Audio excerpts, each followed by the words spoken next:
Unfortunately, it's just meant to rally that base. But Andy, it is signaling, something that is occurring now that we're starting to see in the polls. I think Iowa is pretty strong on the former president. He's got a good base there. I don't think many people are contesting it, so it's more of a race for second. However, in New Hampshire, where Nikki Haley, we talked about, received a strong endorsement from the governor, Sununu, Yeah. recently, and she's got a new bankroll. She's been given a lot of funding from a lot of conservative groups.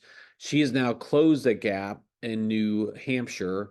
I think it was 44 to 29 most recently. So we are within 15 percentage points. And people Yeah. may say that's 15, that's still a large thing. But again, this is narrowing the gap. Nikki's not, I don't think, expecting to win these races. She's positioning herself to continue to gain momentum as you go into the larger ones. Again, Iowa and New Hampshire, they may be first, but they're not necessarily huge on the delegate front. You can maximize a lot of things going forward. But what we did see recently, Andy, is the first attack ad from a pro-Trump PAC against Nikki Haley, talking about her role as governor and flip-flopping and such. The content of the attack ad is irrelevant. The fact that the former president or groups aligned with him feel like they have to start attacking Nikki Haley at this point is a strong signal that she's making some waves. So what do you think on that, Andy?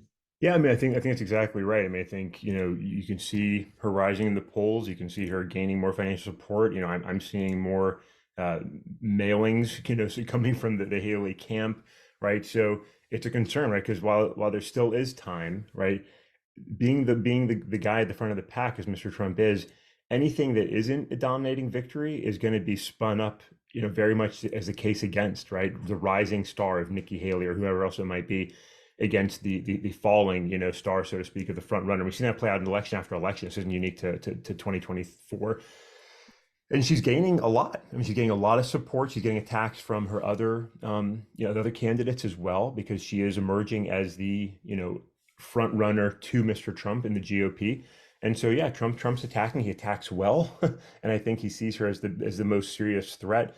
She doesn't have to win the first few states; she has to do well. And if other candidates fall out, and she starts to absorb some of their support, because presumably, the few percentage that are supporting Chris Christie aren't going to fall to Mr. Trump.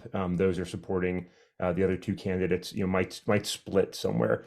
That gets her a little bit closer, and then if she gets more attention, it becomes maybe a two-dog fight at that point.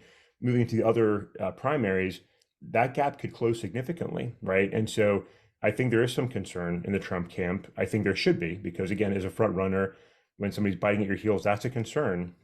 And the Haley camp is doing really well. So interesting to see her rising in the polls. Interesting to see the attacks coming from Trump and others. And I think it all says that she's doing very well for herself. And she's making the case against Trump. She's also started to make a general election case. You're calling out Biden for his age, for example. She's trying to position herself as the alternative to Trump and Biden. It's interesting to see it play out.